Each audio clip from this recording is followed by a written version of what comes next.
Bonjour et bienvenue dans la présence du Seigneur. Amen. Dispose nos cœurs à t'écouter ce matin afin que nous puissions porter du fruit digne de ta gloire au nom de Jésus. Amen. Alors, le thème de ce matin que Dieu nous a donné, je rends grâce à Dieu. Vraiment, il est le Dieu qui détient le temps. Ah oui, il fait toutes choses en son temps. Vous savez que dans ce ministère, nous sommes spécialisés pour la repentance et la sanctification. Amen. L'obéissance à la parole de Dieu. Mais cela ne veut pas dire que nous ne touchons pas les autres domaines. Mais nous touchons quand le Seigneur lui-même nous amène. Et son timing est bon. Aujourd'hui, vous savez quoi? Le thème qu'il nous donne, j'ai dit là, Dieu, quand il a préparé sa chose, il est Dieu. Le thème, c'est être partenaire avec Dieu. Pourquoi il me donne ce thème au moment où nous préparons la mission? Posez-vous la question. Dieu, il détient le temps. C'est le Dieu du temps et des circonstances. Ah. Nous allons dans le livre de 2 Corinthiens. Nous allons beaucoup lire un peu. 2 Corinthiens chapitre 8, à partir du verset 3 jusqu'au verset 24. Et je vais lire au nom de Jésus-Christ. La parole de Dieu nous dit, ils ont, je l'atteste, donné volontairement selon leurs moyens et même au-delà de leurs moyens. Nous demandons avec des grandes instances la grâce de prendre part à l'assistance destinée aux saints. C'est-à-dire, non seulement ils ont donné au-delà de ce qu'ils avaient, mais ils pressaient même les missionnaires en disant, mais est-ce qu'il y a encore quel besoin? Dites-nous, nous allons faire quelque chose selon nos moyens. Waouh! Pourquoi ils nous donnent ça en ce moment où nous préparons la mission? Ouvrons bien notre entendement, que le Saint-Esprit nous révèle ce que Dieu veut nous dire ici. Verset 5. Et non seulement ils ont contribué comme nous l'espérions, mais ils se sont d'abord donnés eux-mêmes au Seigneur, puis à nous, par la volonté de Dieu. Comment est-ce qu'ils se sont donnés au Seigneur avant de contribuer? Ils se sont consacrés à Dieu. Ils ont renoncé à eux-mêmes. Ils ont renoncé à leur volonté pour faire la volonté de Dieu et accomplir ses desseins. Et ils se sont donnés aux missionnaires en pourvoyant à leurs besoins, aux besoins de la mission, de leur déplacement et de tout ce qu'ils avaient à faire sur le terrain. Verset 6. Nous avons donc engagé Tite à achever chez vous cette œuvre de bienfaisance comme il avait commencé. De même que vous excellez en toutes choses, en foi, en parole, en connaissance, en zèle, à tous égards, et dans votre amour pour nous. Faites en sorte, faites en sorte d'exceller aussi dans cette œuvre de bienfaisance. Je ne dis pas cela pour donner un ordre, mais pour éprouver par le zèle des autres la sincérité de votre charité. Une charité qui ne fait pas mal, qu'on ne t'impose pas, qu'on ne te presse pas avec, qu'on ne te manipule pas avec, mais qui vient de toi parce que tu veux obéir à la volonté de Dieu. Parce que derrière la bénédiction, derrière l'obéissance, se cache la bénédiction de Dieu. Tout va ensemble. Parce que le thème que Dieu a donné à ses serviteurs sur le terrain qui nous attend, c'est presque ça ici. L'obéissance, source de bénédiction. Voilà ça.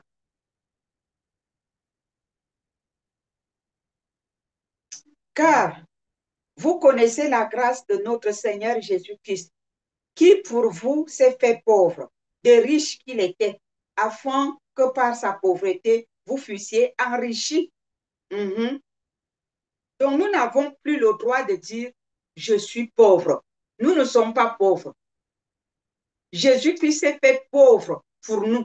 des riches qu'il était, afin que nous soyons enrichis. Donc, en Christ, nous sommes enrichis. Donc, quand il y a quelque chose, nous allons devant lui. On dit, la richesse que tu nous as donnée, nous la réclamons, nous la réclamons, nous la réclamons pour tel ou tel besoin. Amen. Ceci doit être notre prière. Verset 10. C'est un avis que je donne là-dessus, car cela vous convient, à vous qui non seulement avez commencé à agir, mais qui en avez eu la volonté dès l'année dernière. Achevez donc maintenant d'agir, afin que l'accomplissement selon vos moyens réponde à l'empressement que vous avez mis à vouloir. La bonne volonté, écoutez très bien et soulignez, je vous en prie, dans vos Bibles, ce verset 12. Parce que beaucoup aujourd'hui, dans le milieu chrétien, quand il s'agit de donner réellement pour Dieu, les gens trouvent des excuses. Les gens trouvent des excuses parce que les excuses, ce n'est pas ce qui manque. Mais quand il s'agit de donner pour le ventre des manipulateurs, le ventre des séducteurs, les gens vident leur compte bancaire. Les gens vendent même leur voiture, leur terrain. Les gens vendent, ils sont prêts à tout vendre pour aller donner à ceux qui les manipulent. Cependant, lorsqu'il faut donner pour le Seigneur, il y a 1000 excuses, il y a 1000 raisons. Tout le monde subitement se fait pauvre. Pourtant, Jésus-Christ s'est fait pauvre à notre place. Nous refusons carrément ce que Jésus a fait et nous nous revêtons du faux manteau. Je disais donc souligner dans vos Bibles le verset 12 qui dit la bonne volonté, quand elle existe, est agréable en raison de ce qu'elle peut avoir à sa disposition et non de ce qu'elle n'a pas. Donc, quand la bonne volonté existe, elle peut donner ce qu'elle a à disposition. Ce n'est pas parce qu'on n'a pas qu'on ne doit pas donner. Quand on n'a pas, même un peu comme ça, on doit donner. Et nous allons voir notre partenaire qui est l'Éternel Dieu Tout-Puissant, le Saint des Saints, le Seigneur des Seigneurs. Nous allons voir sa réaction. Lui qui dit, mettez-moi de la sorte à l'épreuve. Vous verrez si je n'ouvre pas pour vous les écluses des cieux. Pour vous, je menacerai le dévoreur, celui qui dévore dans vos poches. Mettons notre partenaire à l'épreuve. La bonne volonté. Il faut avoir la bonne volonté. Lorsqu'on a la bonne volonté, j'ai l'habitude de dire, quand on veut, on peut. Mais quand on ne veut pas, là, on ne peut pas. Parce que les excuses, ce n'est pas ce qui en manque. Alléluia. Vous êtes d'accord avec moi? Vous savez ça, non? Et quand on ne veut pas quelque chose, on va trouver 1000 excuses. Mais quand on le veut, la chose devient possible. Tout est possible à celui qui croit. Ah oui. Verset 13. Car il s'agit non de vous exposer à la détresse. Ce n'est pas de ça qu'il s'agit. Car il s'agit non de vous exposer à la détresse pour soulager les autres. Loin de là. Mais de suivre une règle d'égalité dans la circonstance présente. Votre superflu pourvoira à leurs besoins. Amen. Dieu ne vous demande pas d'aller voler. Dieu ne nous demande pas d'aller casser les banques, d'aller casser les maisons des autres avant de venir donner. Non. Il sait le peu que nous avons avec nous. Mais il nous demande de faire un sacrifice parce que nous sommes des intendants. Nous sommes des gérants, des intendants de ces biens. C'est tout.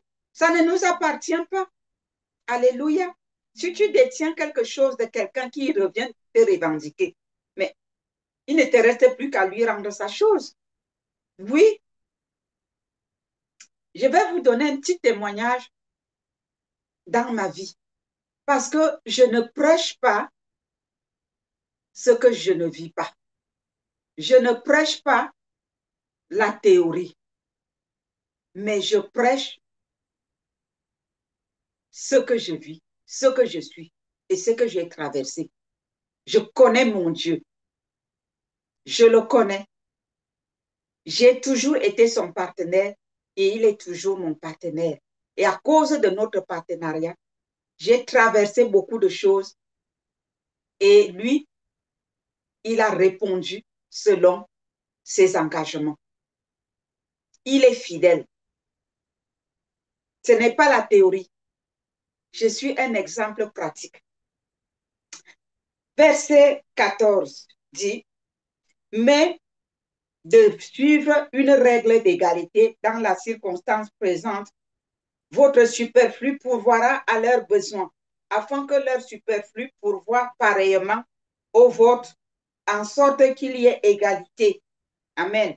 Selon qu'il est écrit, celui qui avait ramassé beaucoup n'avait rien de trop, et celui qui avait ramassé peu n'en manquait pas.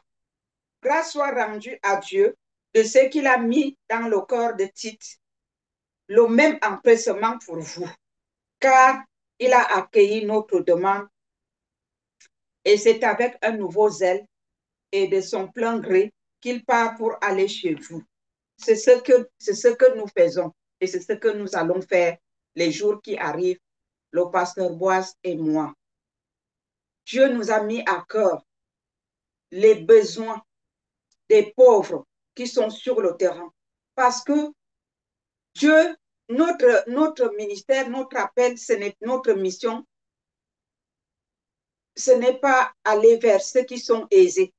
Bien sûr qu'il y a une catégorie de personnes que Dieu a choisi pour envoyer vers ceux qui sont aisés. Mais lui, il nous a choisi pour envoyer vers les démunis. Et nous sommes heureux et fiers d'aller vers ces démunis-là. Voilà pourquoi nous demandons de l'aide à gauche, à droite, pour que nous puissions apporter sur le terrain ce dont ils ont besoin en dehors, en plus de la parole de Dieu. Parce que Jésus-Christ lui-même, quand il allait évangéliser, il faisait ses missions. Il apportait aussi des choses aux gens, aux pauvres. Et sa parole dit que toutes les fois que vous avez donné un verre d'eau à ces petits enfants, aux pauvres, c'est à moi que vous avez rendu service. Donc, lorsque nous descendons sur le terrain avec l'évangile de Christ, nous n'allons pas les mains vides. Pourquoi? Parce que ces pauvres que Dieu nous a donnés, qu'il a mis sur notre chemin comme mission, comme terrain de mission, ils ont besoin de notre secours et de votre secours. Soyons sensibles aux besoins de l'Éternel, aux besoins du cœur de Jésus. Là où le cœur de Jésus-Christ bat, notre cœur doit en retour battre. Verset 18. Nous envoyons avec lui le frère dont la louange en ce qui concerne l'évangile est répandue dans toute l'Église. Merci Seigneur, parce que nous n'allons pas seuls. Nous allons deux, plus le Saint-Esprit, ça fait trois. Et la prochaine mission, nous serons plus qu'une dizaine. Verset 19. Et qui de plus a été choisi par les églises pour être notre compagnon de voyage dans cette œuvre de bienfaisance que nous accomplissons à la gloire du Seigneur même et en témoignage de notre bonne volonté. Si nous n'avons pas la volonté, nous ne pouvons pas perdre notre énergie, notre temps, nos moyens et vous inviter à vous joindre à nous. Il faut déjà avoir la bonne volonté pour obéir à la volonté de Dieu.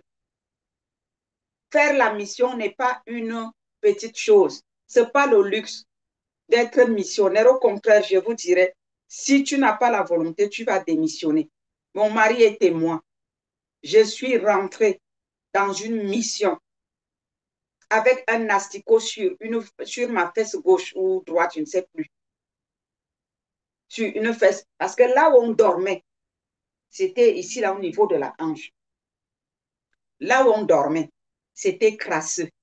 Mais à cause de Jésus-Christ, nous avons quitté notre maison luxueuse, notre lit confortable, notre cours de vie élevé pour aller sur le terrain. Et quand nous allons là-bas, ce n'est toujours pas agréable. les conditions de vie ne sont pas très faciles pour nous.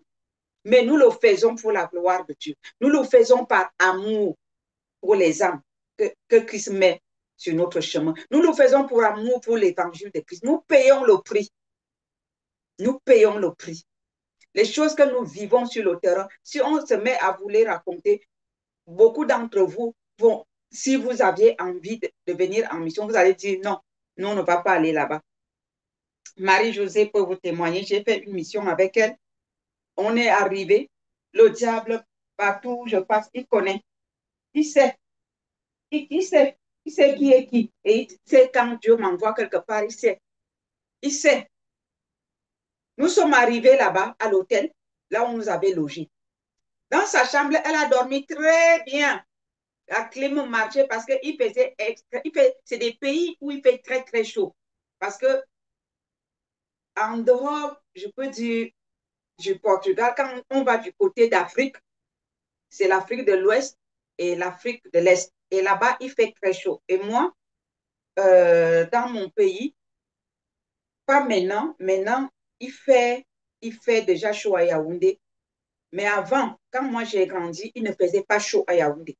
On allait à l'école en pull, on se lavait à l'eau chaude. On ne voyait presque pas le soleil. Donc, moi j'ai grandi dans ces conditions-là, avec le froid, ce qui fait que je ne supporte jamais la chaleur. Les gens sont étonnés de voir que je ne supporte pas la chaleur, mais c'est comme ça. Je ne supporte pas la chaleur. Mon mari supporte la chaleur mieux que moi. Donc, on est arrivé là-bas, dans ce pays-là, avec Marie-Josée. Elle a bien dormi dans sa chambre. Elle avait sa clim, pas de musique, tranquille. Mais moi, jusqu'au matin, d'abord ma clim, dès que j'ai allumé, elle marchait. 5 minutes, elle s'est éteinte jusqu'au matin. J'avais comment je peux appeler ça, le concert, c'est-à-dire les moustiques ont allumé leur concert dans ma chambre jusqu'au matin. Je suis sortie le matin, le visage était gonflé comme ça. Et à 7 heures du matin, j'avais rendez-vous, rencontre avec les pasteurs. J'avais rencontre avec les pasteurs à 7h30. Je suis sortie, j'avais le visage gonflé comme ça. Ils m'ont demandé, mais maman, qu'est-ce qui vous est arrivé au visage? J'ai dit, je n'ai pas fermé l'œil. Le climatiseur est tombé en panne et les moustiques ont pris la relève. J'ai été mangée par les moustiques toute la nuit. Je vous dis, le visage était comme ça. Même Marie-Josée même était étonnée parce qu'elle, elle m'a dit qu'elle elle a bien dormi, sa clim marchait. Vous voyez? Donc, le terrain de la mission, ce n'est pas facile. Il faut avoir la volonté de le faire. Il faut payer le prix. Mais derrière cette obéissance se cache notre partenaire qui répond par la bénédiction. Alléluia. La bonne volonté. Verset 20. Nous agissons ici afin que personne ne nous blâme. Que personne ne nous blâme au sujet de cette abondance collecte. Donc, tout ce que vous pouvez collecter, c'est votre part. Nous amenons sur le terrain, nous payons aussi le prix, en plus de ce que nous aussi, nous mettons la main dans la pâte. Donc, on disait donc que personne ne nous blâme au sujet de cette abondante collecte à laquelle nous donnons nos soins, car nous recherchons ce qui est bien, non seulement devant le Seigneur, mais aussi devant les hommes. Nous envoyons avec eux nos frères, dont nous avons souvent éprouvé le zèle dans beaucoup d'occasions, et qui en montrent plus encore cette fois à cause de sa grande confiance en vous. Ainsi, pour ce qui est de Tite, il est notre associé et notre compagnon d'œuvre auprès de vous. Et pour ce qui est de nos frères, ils sont les envoyés des églises. La gloire de Christ. Pasteur Boaz et moi, nous sommes des envoyés des églises. Dieu nous envoie vers son peuple pour sa gloire, pour manifester son amour, non seulement pour sauver les âmes, mais aussi pour pourvoir aux besoins des saints, besoins de ses enfants, de ce peuple démuni vers qui il nous a envoyés. Et nous y allons avec joie et plaisir.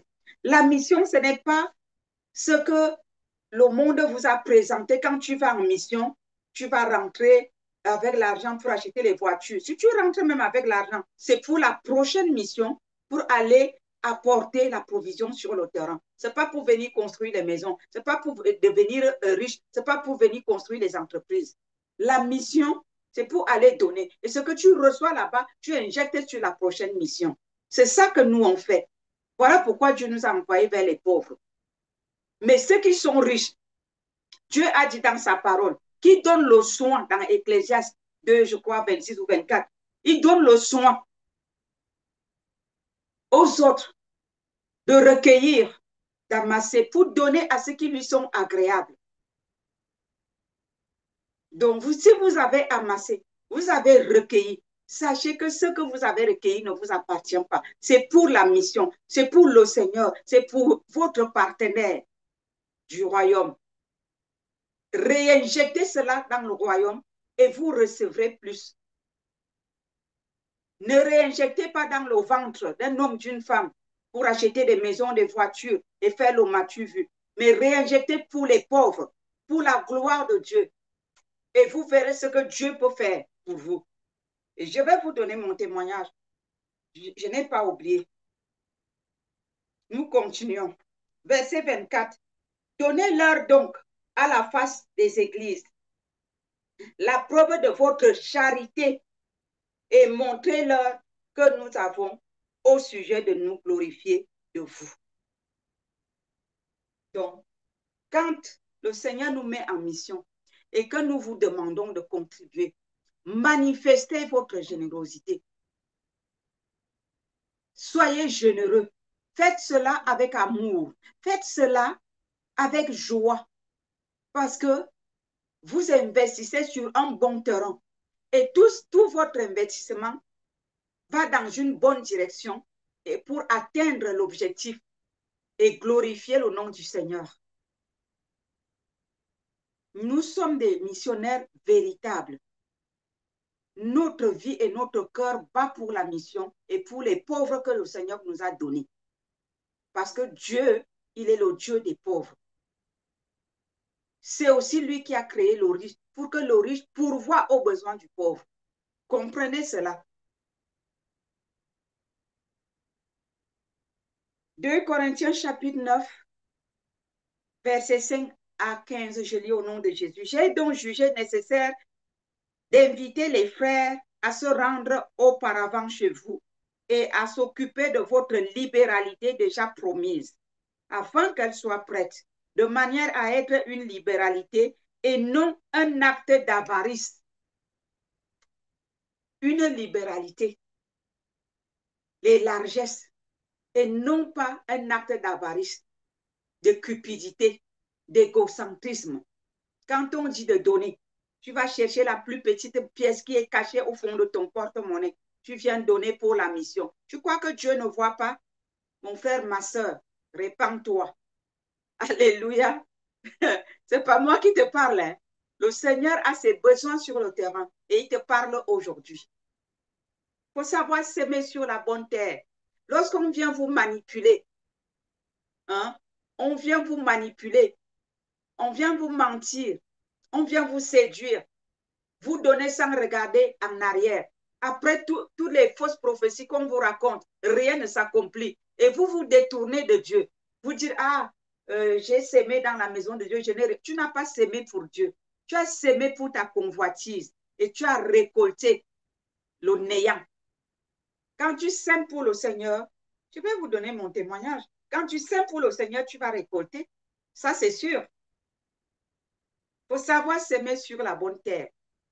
Ce n'est pas toutes les semences qui sont productives. Non. Si tu sèmes sur le sol rocailleux, tu ne peux pas récolter comme quelqu'un qui a semé sur un sol fertile. Les sols sont différents. Verset 6.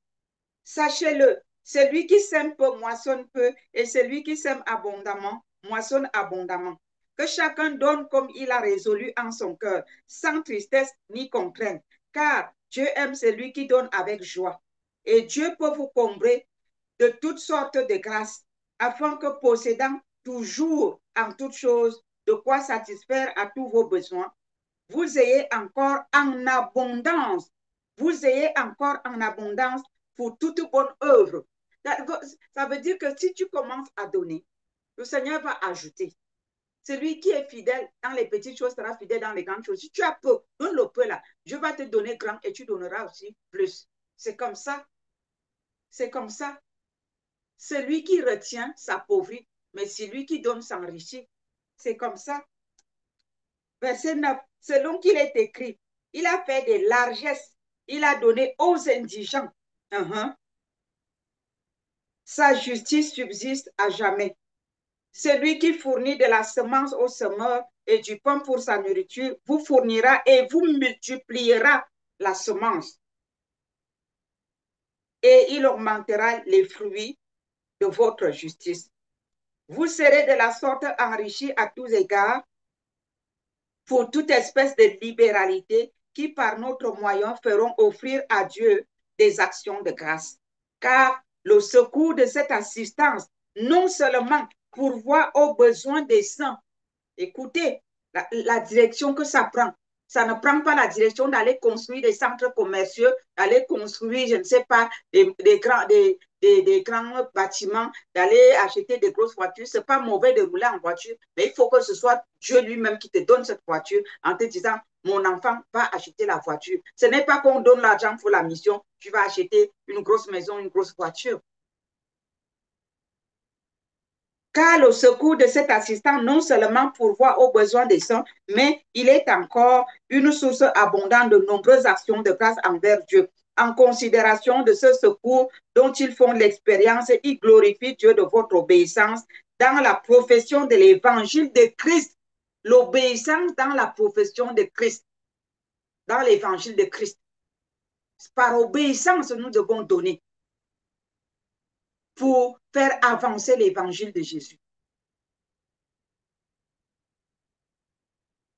Il glorifie Dieu de votre obéissance dans la profession de l'évangile de Christ et de la libéralité de vos dons envers eux et envers tous. Il prie pour vous parce qu'il vous aime à cause de la grâce imminente que Dieu vous a faite. Grâce soit rendue à Dieu pour son don ineffable. Nous sommes des missionnaires. Nous rendons ministère. Nous prions pour les âmes. Nous délivrons. C'est le Seigneur qui délivre les âmes à travers nos mains. Il nous envoie pour libérer les captifs, libérer les opprimés, sortir les prisonniers de leur prison spirituelle, guérir les malades, soutenir les faibles. Nous faisons toutes ces choses pour le Seigneur.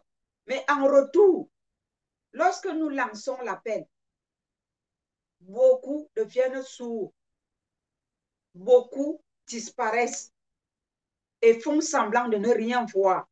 Mais le Seigneur vous dit ici que nous prions pour vous parce que nous vous aimons à cause de la grâce imminente que Dieu vous a faite.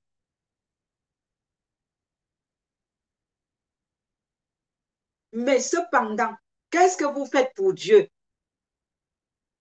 C'est à cause de Dieu que nous avons cet amour et que nous prions pour vous. Nous, par obéissance, nous nous occupons de vous. Mais par obéissance, occupez-vous aussi des affaires du royaume des cieux. Occupez-vous de sa mission.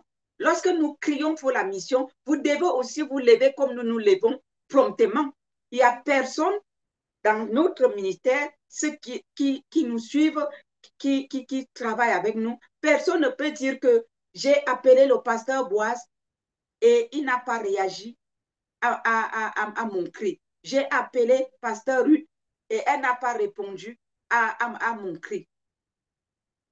Mais lorsque nous crions à vous pour le secours des âmes sur le terrain, beaucoup font la sourde d'oreille. Pourquoi vous ne voulez pas obéir au Seigneur? nous ne sommes pas là pour vous blâmer. C'est pour vous dire, nous sommes partenaires, nous tous, avec Dieu. Faisons notre part et il fera la sienne. Vous voulez être béni. Répondez aussi à ses attentes. L'alliance, c'est de deux côtés. Lui, la partie d'alliance qu'il incombe, il fait. Mais nous aussi faisons notre part. Voilà. Verset 43. Alors Jésus, ayant appelé ses disciples, il a dit, je vous le dis en vérité, cette pauvre veuve a donné plus qu'aucun de ceux qui ont mis dans le tronc. Car tous ont mis de leur superflu, mais elle a mis de son nécessaire, tout ce qu'elle possédait, tout ce qu'elle avait pour survivre. Donc, ceux qui ont l'habitude de dire, ceci est dans Marc 12, verset 41 à 44. Ceux qui ont l'habitude de dire, ah, je n'ai rien à donner, vraiment, je n'ai rien à donner, je n'ai rien à donner. Dieu connaît. Il ne te demande pas d'aller voler. Mais le peu que tu as là, ah, nous sommes pauvres, nous n'avons rien. Oui, vous êtes pauvres, vous n'avez rien. Si on dit maintenant que votre fils ou votre fille se marie, vous aurez l'argent pour faire la fête. Si on dit maintenant que votre ami a l'anniversaire et vous invite, vous allez vous acheter une belle robe pour aller. N'est-ce pas? Pourquoi vous ne dites pas à votre ami, je ne peux pas venir à ton anniversaire parce que je n'ai pas de moyens pour acheter une belle robe pour venir. Ou bien une belle chemise. Ou une belle chaussure. Soyons vrais avec Dieu. Mais cette parole dans Marc 12, verset 41 à 44 dit, Jésus s'étant assis vis-à-vis du trône, regardez comment la foule y mettait de l'argent. Plusieurs riches mettaient beaucoup. Il vint aussi une pauvre veuve. Elle y mit 2 petites pièces, faisant un quart de sou. La pauvre veuve, elle avait ces 2 petites pièces. Elle aurait pu prendre une et garder l'autre. Prendre une, donner à Jésus, à le prendre et garder l'autre. Mais elle a ramassé tous les 2 pièces, elle a amené. Elle dit, bon, c'est tout ce qui me reste. Que je donne une ou pas, ça ne va rien changer. Mieux, je donne tout. Elle a donné ce quart de sou, ça faisait un quart de sou. Alors Jésus, ayant appelé ses disciples, leur dit, je vous le dis en vérité, cette pauvre veuve a donné plus qu'aucun de ceux qui ont mis dans le tronc. Car tous ont mis de leur superflu, mais elle a mis de son nécessaire, tout ce qu'elle possédait, tout ce qu'elle avait pour vivre. Arrêtons de donner les miettes pour Dieu et pour la mission. Dieu n'est pas le Dieu de médiocrité, pardon. Il n'est pas le Dieu à qui on doit donner les miettes. L'or et l'argent lui appartiennent. Donnons-lui le meilleur de nous-mêmes. Si tu veux t'investir dans la mission, investis-toi. Et tu seras surpris. Avant de continuer, je vais vous dire quelque chose. Je vais vous donner ce témoignage. J'ai traversé des moments très difficiles avec mes 5 enfants. Leur père, paix à son âme, nous avait abandonnés. Je dis bien paix à son âme, c'est sans jugement. Il nous avait abandonnés. Mais je m'occupais des missionnaires qui venaient souvent dans notre église. On avait une grosse villa parce qu'on était logé par la société. Le peu que j'avais, je disais à Daddy, je m'occupe, si c'est un couple, je dis je m'occupe du couple. Parce que les gens venaient en groupe. Donc je prenais les couples ou alors, si il y a des hommes, des femmes séparés, je prends 2 personnes ou une personne, une femme. Je m'occupe, je loge la personne, je nourris la personne, je m'occupe de son transport jusqu'à son retour. Quand la personne part, je prends un peu de ce que j'ai, je lui mets à la main. Et lorsqu'il fallait loger juste, peut-être qu'on a un orateur ou deux orateurs, on va les mettre à l'hôtel et qu'on demandait qu'on cotise, j'étais toujours parmi les personnes qui donnaient pour le Seigneur. À l'église, les gens pensaient que moi j'en avais beaucoup et pourtant j'ai travaillé des moments très difficiles. Et même les sœurs venaient me voir, je rentrais avec elles à la maison, je prenais ce que je devais donner à mes enfants dans la semaine, je donnais aux sœurs. Ce n'était pas la folie. Je savais ce que je faisais. Et quand je donnais comme ça, soit le lundi, soit le mardi, quelqu'un va venir me donner soit un sac de riz, soit de l'argent. Il n'y a que mon Dieu et moi qui savions ce qui se passait. Et Maman Lo aussi, ma mère spirituelle, parce que mes parents spirituels connaissaient. Eux-mêmes, des fois, se demandaient, ils regardaient seulement. On me demandait, ça va? Je dis, oui, ça va bien. Vous savez quoi? Le Seigneur m'a rendu cela. Et il m'a rendu cela au moment où je traversais un désert qui n'avait pas de nom. Un désert qui n'avait pas de nom. Quand tous ces enfants ont grandi et qu'il fallait payer les études à l'université, je n'en pouvais plus. Dieu m'a donné un travail et même avec ce travail, ça ne suffisait pas. Il a mis deux personnes, deux femmes sur mon chemin. Ces deux femmes m'ont aidé à payer les études de mes enfants. De la première année jusqu'à l'obtention des maîtrises, des doctorats, des licences et tout ça. Ces deux femmes non seulement payaient les études de mes enfants, mais il y a une qui avait pris en charge non seulement de s'occuper entièrement de ma fille Pulchérie qui était au Ghana. Et sa pension et l'hébergement me revenaient à 3,5 millions chaque année. Elle payait ça, la totalité. En plus de ça, non, Dieu, en plus de ça, elle contribuait pour mon loyer. L'autre s'occupait de ma nourriture. Et de temps en temps, elle me donnait pour envoyer aux enfants. Parce qu'une bûcherie était prise en charge pour une d'entre elles, entre les deux. Et les autres, les quatre qui restaient, l'autre m'aidait un peu. Et moi-même, ce que je travaillais, je complétais. Est-ce que vous voyez comment mon partenaire, Jésus-Christ de Nazareth, l'éternel Dieu des armées, a accompli sa part d'alliance, de partenariat avec moi?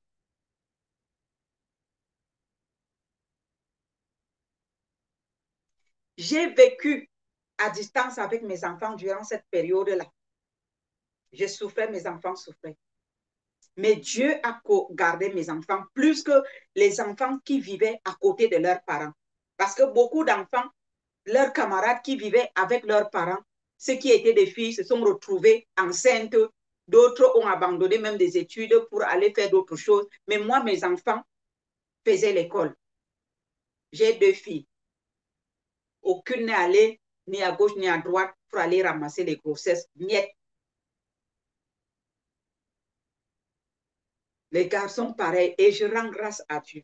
Vous voyez ce que le partenaire que nous avons, qui est dans les cieux, quand on s'occupe de ses affaires, comment il peut agir.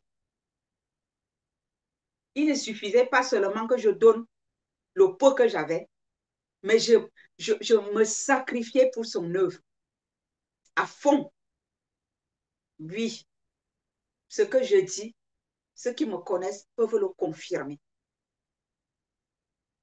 Il a même utilisé mes parents spirituels quand la situation était critique. Il a mis ma mère spirituelle en mission pour venir me délivrer d'une situation ici en Suisse. Ce que notre partenaire peut faire, ce n'est pas la blague. Je rends grâce à Dieu qui m'a donné ce thème aujourd'hui. Parce que ce n'est pas des thèmes qui sont que je m'attarde dessus le plus souvent, parce que moi, je suis dans le domaine où il m'a établi. Mais je lui dis merci de m'avoir donné l'opportunité de témoigner un peu de ce que mon partenaire, Jésus-Christ, fait avec moi.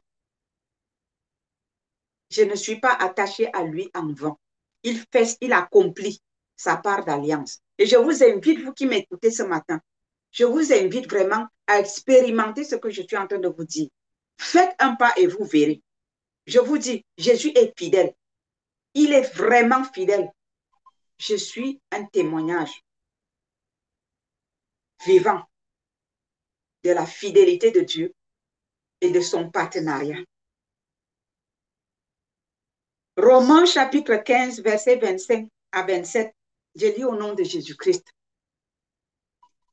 Présentement, je vais à Jérusalem pour le service des saints, car la Macédoine et l'Achaïe ont bien voulu s'imposer une contribution en faveur des pauvres.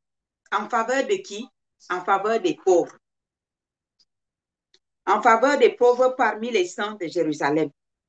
Elles l'ont bien voulu et elles le leur devaient, car si les païens ont eu part à leur avantage spirituel, ils doivent aussi les assister dans les choses temporelles. Prenez l'engagement volontairement de nous soutenir dans la mission.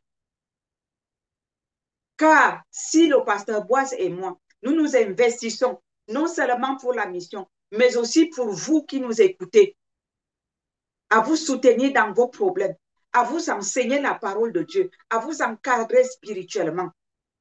Prenez aussi soin de s'aimer matériellement, financièrement, dans nos vies, en participant activement et volontairement à la mission que Jésus-Christ nous a confiée. Ce secours n'est pas non seulement pour nous, mais beaucoup plus pour ceux qui sont sur le terrain, pour les pauvres vers qui l'Éternel, notre Dieu, nous a envoyés. Prenez part à cette noble mission qui est de la part de l'Éternel, notre Dieu créateur. Prenez part à cette mission volontairement et vous verrez si l'Éternel Dieu n'ouvre pas les écluses des cieux pour vous. Actes chapitre 11, verset 27-29. En ce temps-là, des prophètes descendirent de Jérusalem à Antioche. Verset 28. L'un d'eux nommé Agabus se leva et annonça par l'Esprit qu'il y aurait une grande famine sur toute la terre. Elle arriva en effet sous Claude. Les disciples résolurent d'envoyer, chacun selon ses moyens, un secours aux frères qui habitaient la Judée. Donc, Dieu ne nous impose pas ce que nous n'avons pas, mais faisons les choses selon les moyens que nous avons. Dieu va considérer. Mais si nous avons des gros moyens et nous agissons comme si nous étions pauvres, ça n'agrée pas le cœur de Jésus.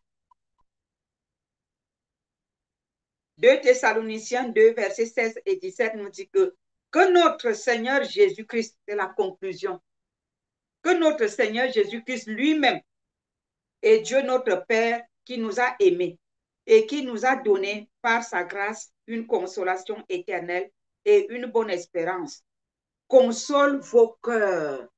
Alléluia.